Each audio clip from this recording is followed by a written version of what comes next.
오늘은 신명기 강의 10번째 시간입니다. 하나님의 말씀을 들을 때라고 하는 주제로 말씀을 함께 나누도록 하겠습니다.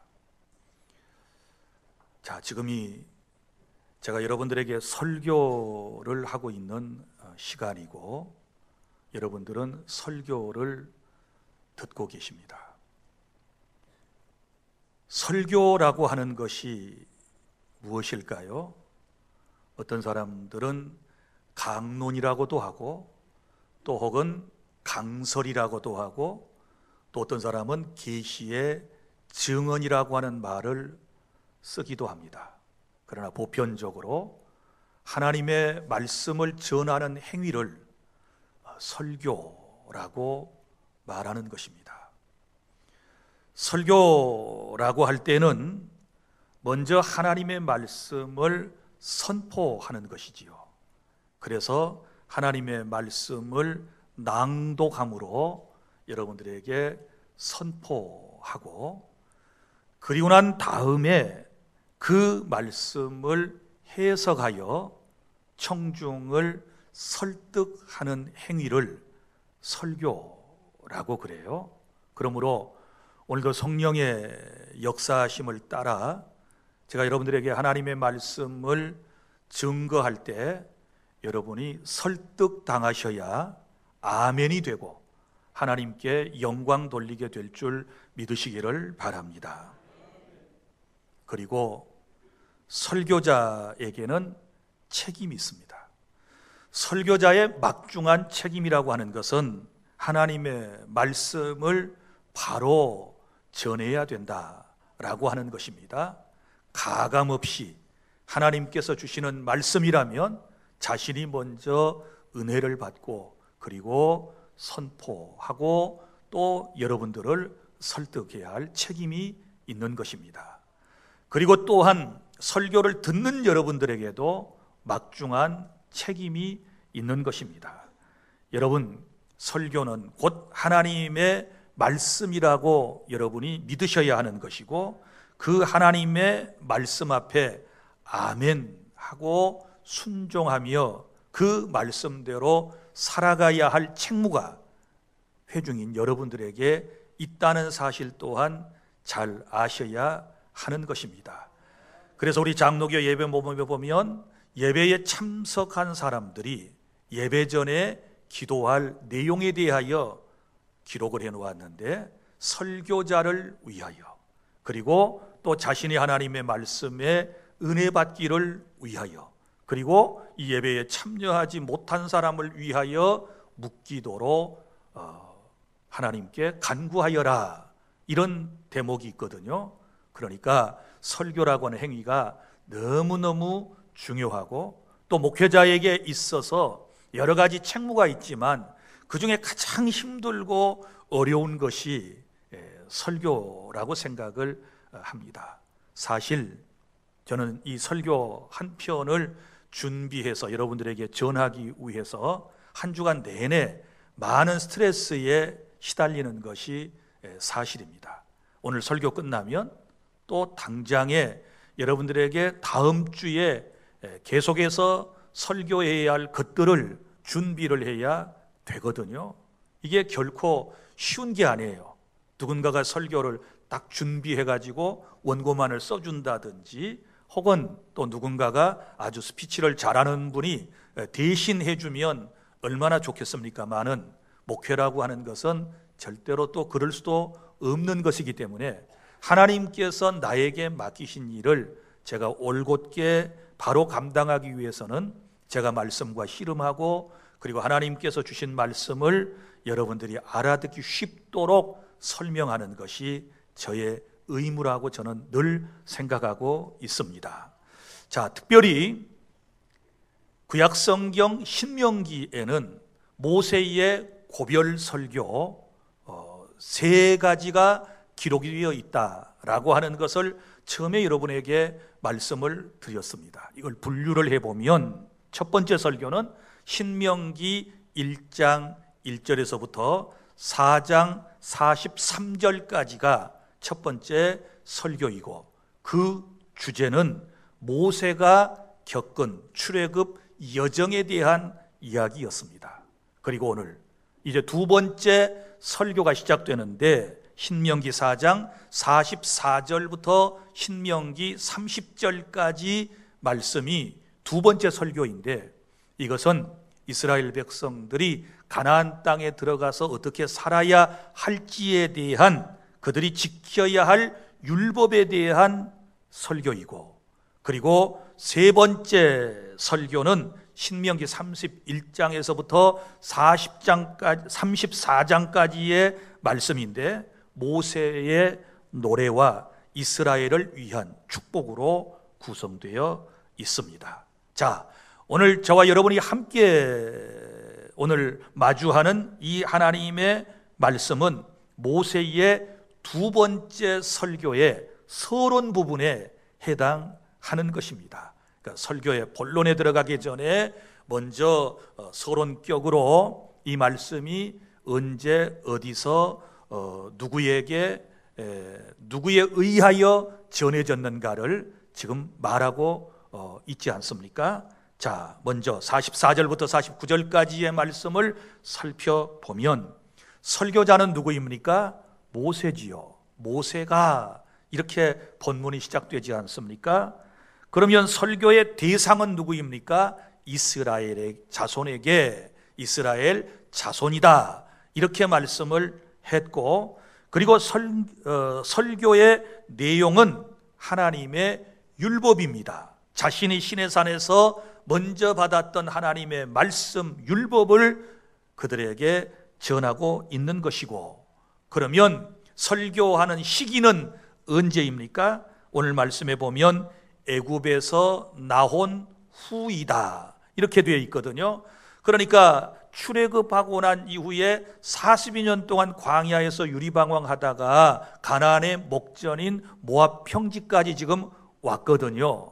바로 그때 모세가 설교를 했다는 것이고, 그리고 설교했던 장소가 이제 쭉 기록되어 있는데, 요단 동편 벳부올 맞은편 골짜기였는데, 그 땅은 헤스본에 사는 아모리족 속의 왕 시온에게 속했었지만 모세와 이스라엘 자손이 출애굽 후에 빼앗은 땅이었다라고 말하고 있는 것입니다. 그러니까 가나안이 내려다 보이는 요단강 동편 모압 땅에서 모세는 이제 약속의 땅 가나안에 들어가 살아야 할 새로운 세대의 사람들에게 하나님의 말씀을 재설명을 하고 있다. 이것이 신명기의 주제가 되는 것입니다. 자, 사랑하는 성도 여러분, 그렇다면 우리가 하나님의 말씀을 들을 때에는 어떤 마음을 가지고 하나님의 말씀을 들어야 할까요?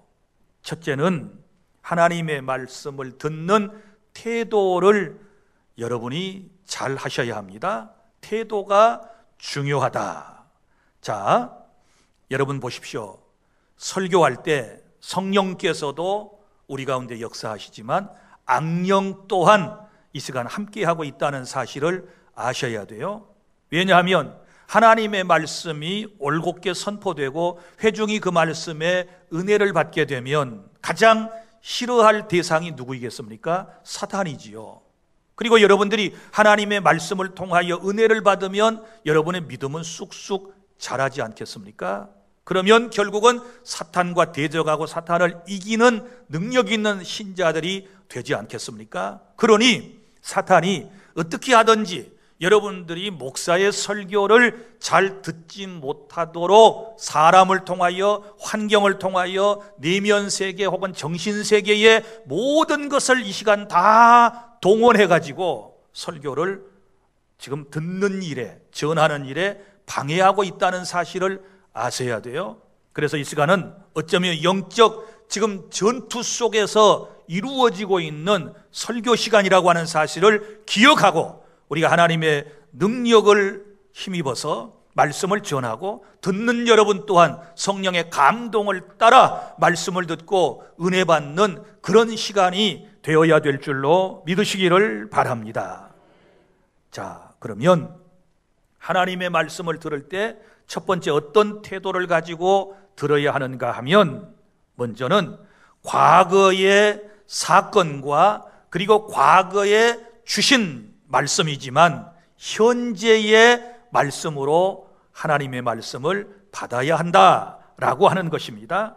오늘 5장 1절에도 보면 모세가 오늘 내가 너희에게 말하는, 이 오늘이라고 하는 단어를 여러 차례 사용하고 있는 것을 볼 수 있습니다. 모세도 그렇고 지금 이 시대의 목사의 설교도 그렇지 않습니까? 모세는 가나안 목전에서 39년 전에 하나님께로부터 받은, 시내산에서 받은 그 언약의 말씀을 전하고 있고, 저는 지금으로부터 약 3,500년 전에 역사적 사실을 여러분들에게 지금 설교로 말씀을 드리고 있지만, 우리는 이 말씀을 들을 때 현재 지금 주신 말씀으로 받아야 될 줄 믿으시기를 바랍니다. 제가 옛날 얘기만 부지런히 잘하면 무슨 소용이 있겠습니까? 제가 옛날 구약에 있었던, 이스라엘에게 있었던 사건만을 부지런히 여러분들에게 설명하고 여러분들이 여기에서 하나님의 뜻을 깨닫지 못한다면 무슨 소용이 있겠습니까? 그래서 과거의 사건과 말씀이지만 현재 하나님께서 지금 주신 말씀으로 받아야 한다. 할렐루야. 그리고 또 하나, 두 번째, 말씀을 들을 때의 태도는, 자, 하나님의 말씀은 이스라엘 사람들에게 원래 주셨던 말씀이지만 이 말씀은 내게 주신 말씀이라고 하는 믿음으로 받으시기를 바랍니다.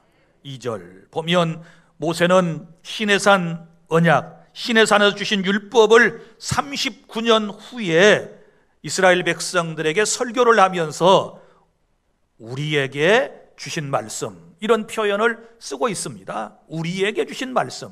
지금 이 설교를 듣고 있는 대부분의 사람들은 이 말씀을 직접 받지를 못했습니다. 그런데 우리에게 주신 말씀, 이렇게 얘기한단 말이에요. 사랑하는 여러분, 신구약 성경은 이스라엘 사람이나 몇천 년 전 과거의 사람들에게 주신 말씀이지만 현재 나에게 주신 말씀으로 받으시기를 바랍니다.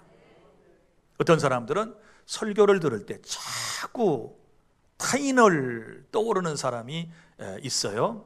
예를 들어서 제가 서로 사랑하십시오, 먼저 손을 내미십시오, 먼저 말을 건네십시오, 이렇게 얘기하면 이런 생각을 갖는 거예요. 아, 이건 내가 들어야 할 말씀이 아니고 그건 내 원수 같은 사람이 먼저 들어야 할 말씀이지, 이러면서 엉뚱한 생각을 한단 말이에요. 그러나 여러분, 설교는 그렇지 않습니다. 누구에게 주신 말씀이에요? 나에게 주신 말씀이에요. 할렐루야.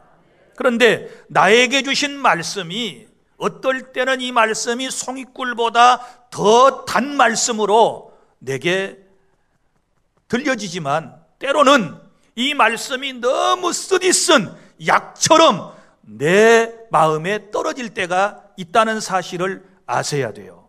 이럴 때 우리 성도는 조심해야 돼요. 말씀을 편식하면 안 돼요. 설교를 전하는 사람도 말씀을 편식하면 안 돼요. 자기가 좋아하는 설교만 해서는 안 돼요. 자기 마음에 맞는 설교만 해서는 안 돼요. 하나님의 말씀은 신구약 66권 전체를 다 전해야 하는 것이고, 또 말씀을 받는 여러분들도 편식하면 안 돼요. 여러분의 마음에 맞고 은혜가 되면 아멘도 크게 하다가 마음에 쿡쿡 찔리고 부딪히면 아멘도 못하고 그 말씀을 거부해버리는 이런 사태는 절대로 하나님께서 기뻐하시지 않는 거예요. 그래서 말씀을 가감없이 전하고 여러분도 가감없이 하나님이 내게 주신 말씀에 대하여 아멘으로 받는 이런 자세가 필요하다는 것을 믿으시기를 바랍니다. 내게 지금 주신 말씀, 할렐루야, 다른 사람이 아닌 내게 주신 말씀으로 여러분이 매 설교 시간마다 아멘으로 화답하는 그런 복된 은혜가 우리 주 안의 모든 성도 여러분들에게 함께 하시기를 바랍니다. 그리고 또 하나, 말씀을 들을 때 태도는 내게 꼭 필요한 말씀을 주신다라고 하는 믿음을 가져야만 하는 것입니다. 여러분, 본문의 말씀을 보십시오.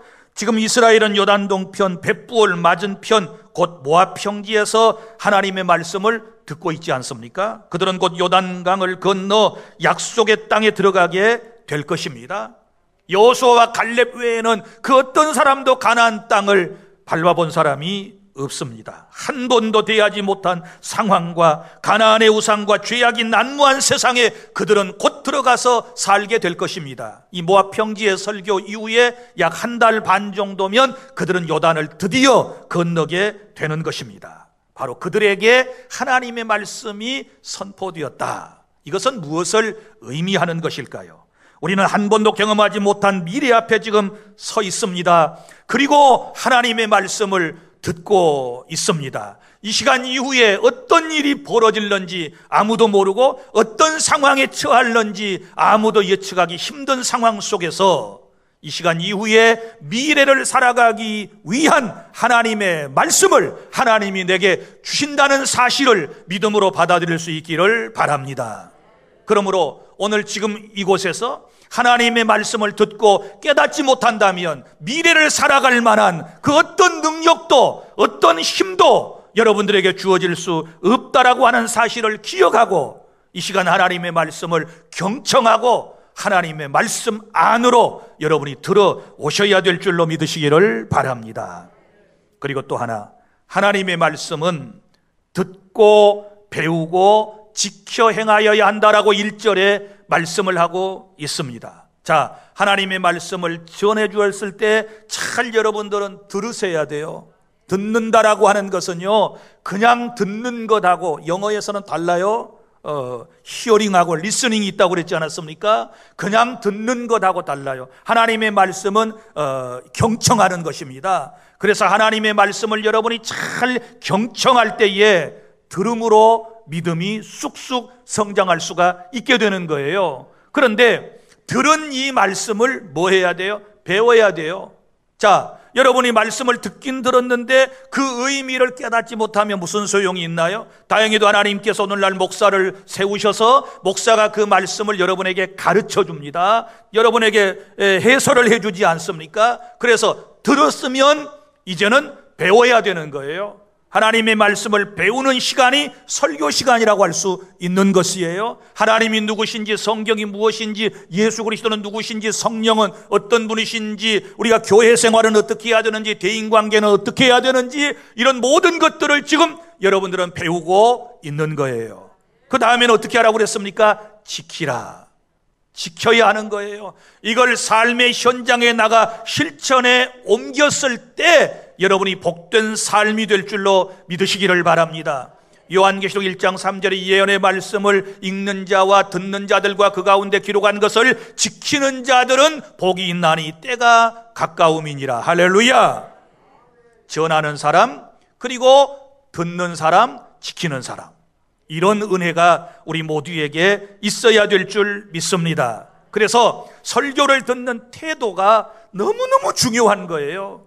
여기 말씀을 듣는 일에 여러분이 목숨을 내걸어야 될 줄로 믿으시기를 바랍니다. 다시 말하지만 하나님의 말씀이 선포되는 곳에 은혜만 있는 것이 아니라 사단도 방해하는 역사가 있기 때문에 설교 듣는 시간에 방해가 될 만한 모든 요소들을 미리미리 다 제거해버리는 것이 중요해요.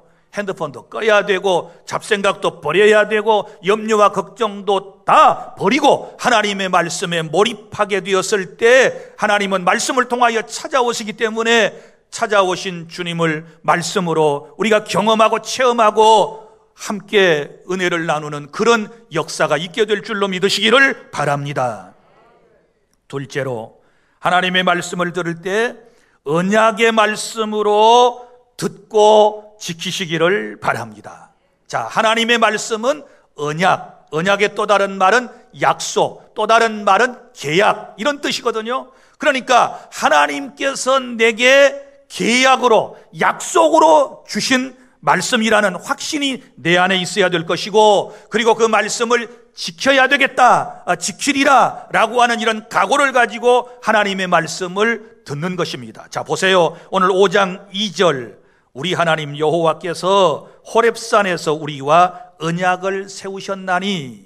자, 여기 하나님께서 어디에서? 호렙산에서 누구와? 우리와 함께 언약을 세우셨다. 이걸 이제 시내산 언약 혹은 호렙산 언약 이렇게 말하는 거예요. 자, 3절, 이 언약은 여호와께서 우리 조상들과 세운 것이 아니요 오늘 여기 살아있는 우리 곧 우리와 세우신 것이라. 아멘.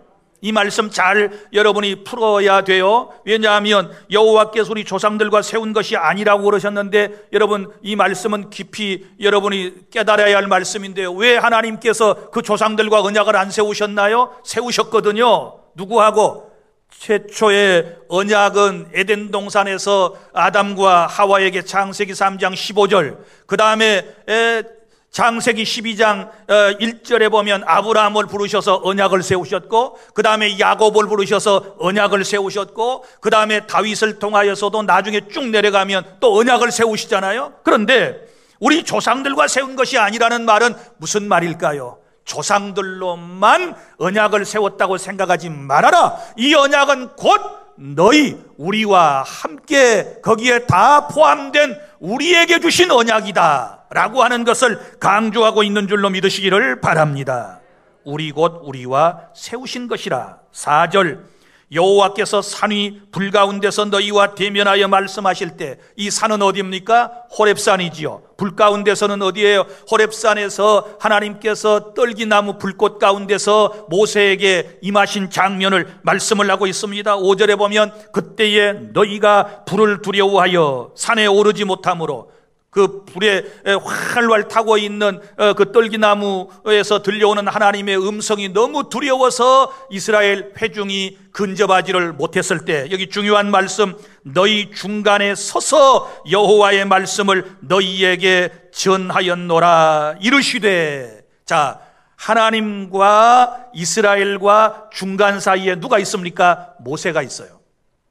모세가 하나님의 말씀을 받아서 이스라엘 백성에게 전한 거예요. 그러면 결국은 모세가 듣고 전한 말씀이지만 이스라엘 전체에게 주신 말씀이다 라고 하는 사실을 기억하시기를 바랍니다. 6절, 나는 너를 애굽 땅에서 종되었던 집에서 인도하여 낸 하나님, 내 하나님 여호와라. 그래, 다음 주 이제 여기서부터 시작이 될 거예요. 자, 그러면 호렙산 언약, 시내산 언약, 이것은 오늘 나에게 주신 언약이다. 내가 하나님과 거기에서 맺은 언약이다 라고 하는 것입니다. 자, 여러분 보십시오. 다시 말하지만 실제 모세가 받은 언약이었지만 모세는 그 언약을 중보자인 자신을 통해서 우리에게 주신 언약임을 본문에서 지금 강조를 하고 있거든요. 자, 여기 언약이라고 하는 말이 나왔어요. 교회에 오면 용어들이 참 생소해요. 언약, 뭐 섭리, 뭐 하나님의 뜻, 뭐 여러 가지, 무소, 부재, 뭐 여러 가지 잘 모르는 이런 이제 단어들을 쓰잖아요. 그 중에 하나가 바로 언약이라고 하는 말이에요. 교회에 오면 언약이 뭔가?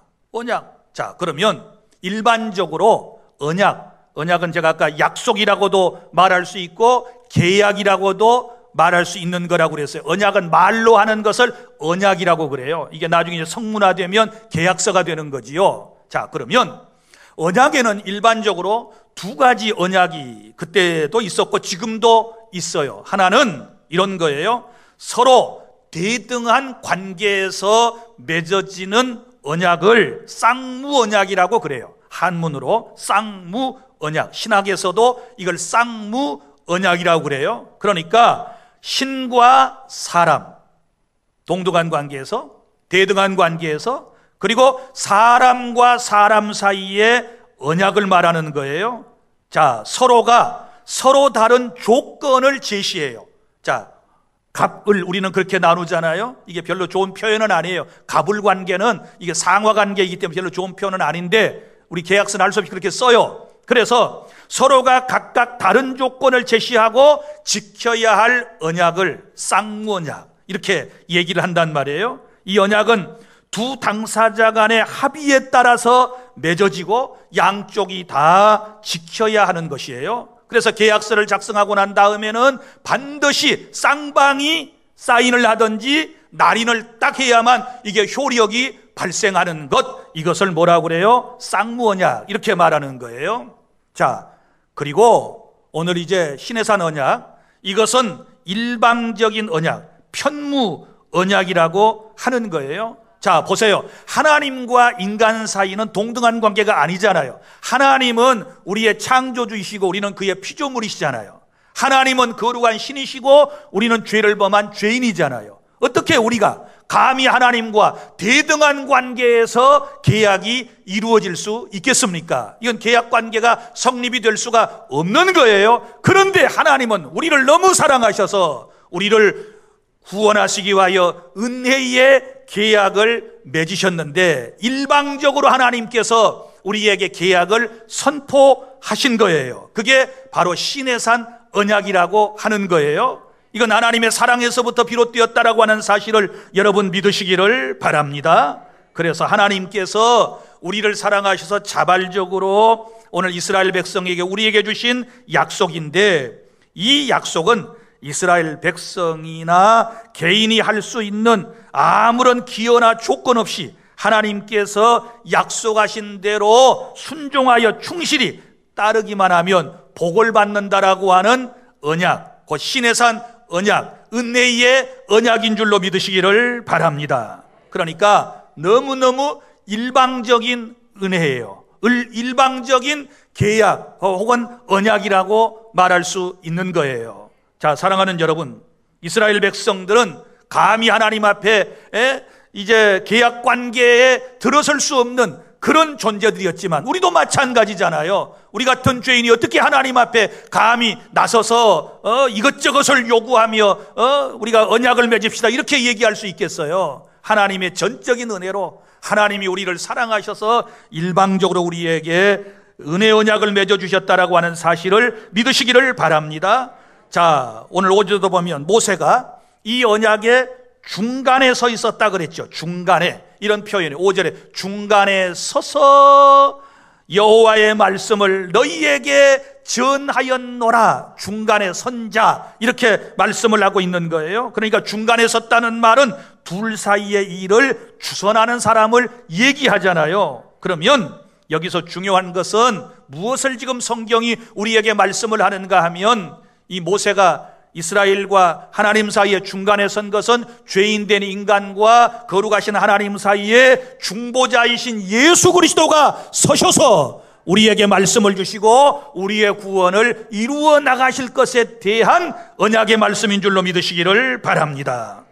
사랑하는 여러분, 우리 주 예수 그리스도는 이 땅에 약속대로 오셔서 저와 여러분에게 은혜 언약을 맺어주셨습니다. 그 은혜의 언약이 무엇입니까? 누구든지 어떤 죄인이라도 자신이 죄인됨을 고백하고 예수 그리스도를 구주로 영접하고 그분의 뜻을 따라 살아갈 때 하나님의 은혜로 구원해 주시겠다고 약속을 하신 거예요. 할렐루야.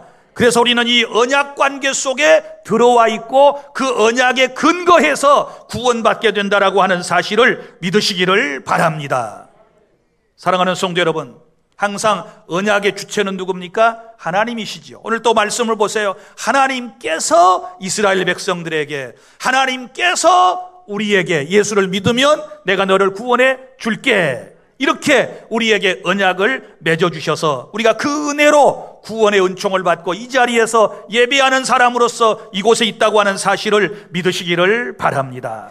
그러니까 하나님께서 은혜로 저와 여러분을 구원하신 이후에 우리에게 맺으신 이 언약은 두 가지 의미가 있는데, 이 호렙산 언약 혹은 은혜 언약 혹은 편무 언약이 주는 교훈은, 먼저는 하나님의 백성으로서 계명과 율례를 지켜라, 이 뜻이에요. 하나님의 백성으로서 계명과 율례를 지켜라. 대한민국 국민이면 뭘 지켜야 되나요? 국법을 지켜야 하듯이 너희가 하나님의 백성이라면 이스라엘 공동체는 선민이잖아요. 택한 민족이라면 너희는 내가 너희들에게 선포한 말씀을 지켜라. 그리고 이제 계속 쭉 나오는 게 다음 주부터 구체적으로 이게 십계명이 되는 거예요. 그 다음에 또 하나는 언약의 율법에 순종하면 복이고 언약에 불순종하면 말씀대로 지키지 아니하면 너희들은 저주를 받을 것이다. 이런 두 가지 큰 의미를 가지고 있는 것입니다. 자, 그런데 이 언약은 영원히 지속된다는 특징이 있어요. 이 언약은 중간에 절대로 변개하지 않습니다. 항상 영원히 이 언약은 효력이 있기 때문에 내 주와 맺은 언약은 영불변하시니 그 나라 가기까지는 늘 보호하시네. 할렐루야.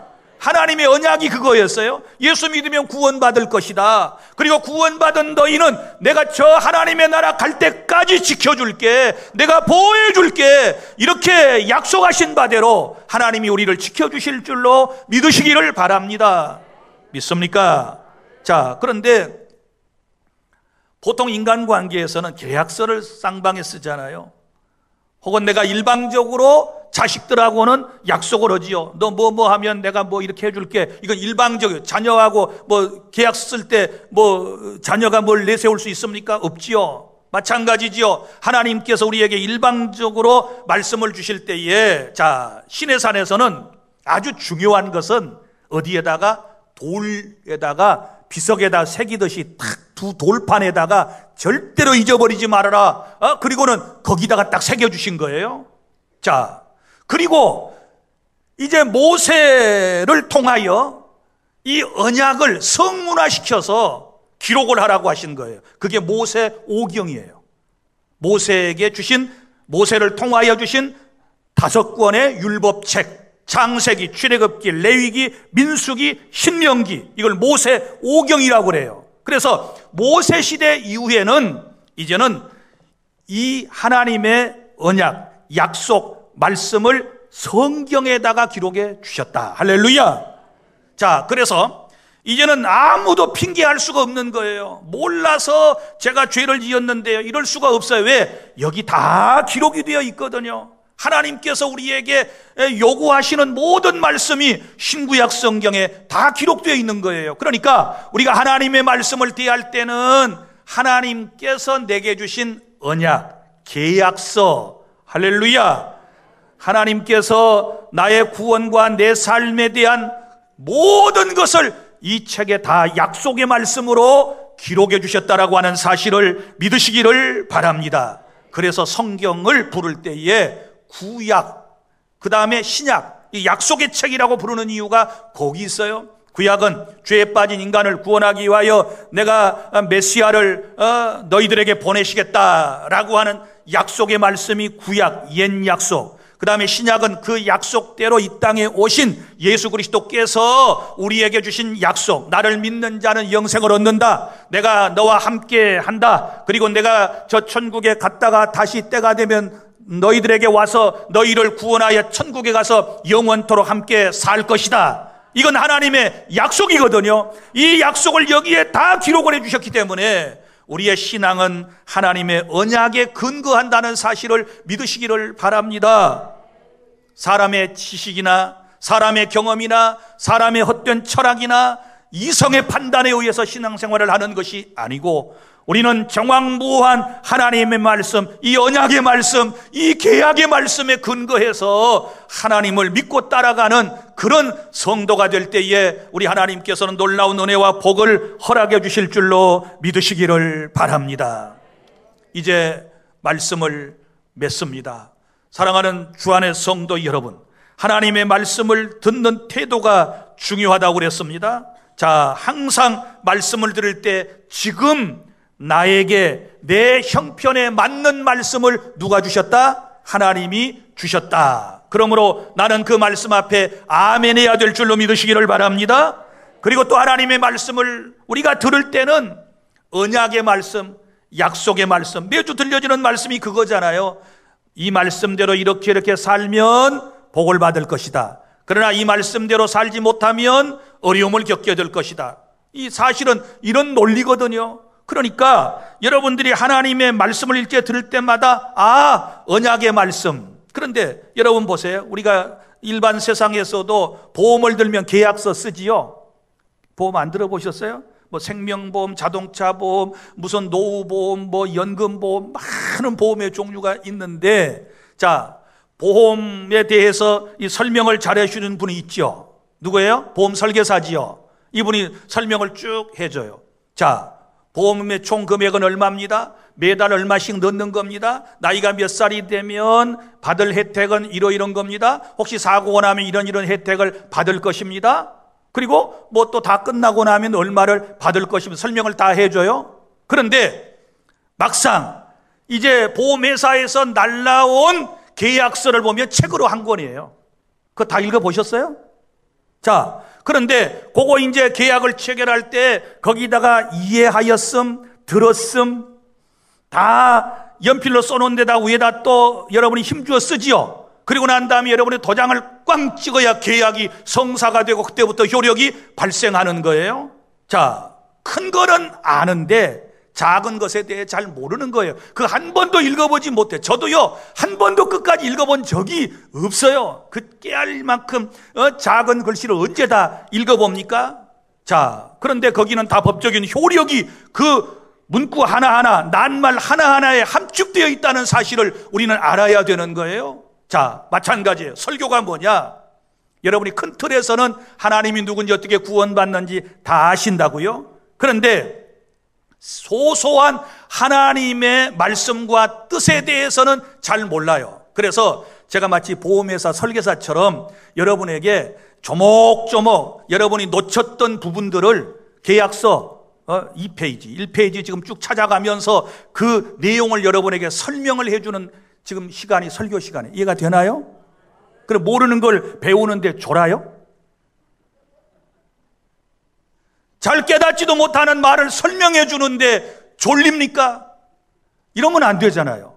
그러니까 하나님의 말씀을 듣는 시간이 어떤 시간인가, 어떤 태도로 들어야 내 믿음이 자라고 하나님이 기뻐하는 신자가 될 수 있을 것인가, 이 말씀을 깊이 마음속에 깨닫고 말씀을 들어야 내 삶이 복된 삶이 될 줄로 믿으시기를 바랍니다. 할렐루야. 그래서 다음 주에는 이제 계약서의 큰 틀인 구체적인 것 10계명에 대해서 다음 주부터 강론을 하도록 하겠습니다. 기대하시라. 개봉박두. 기도하겠습니다.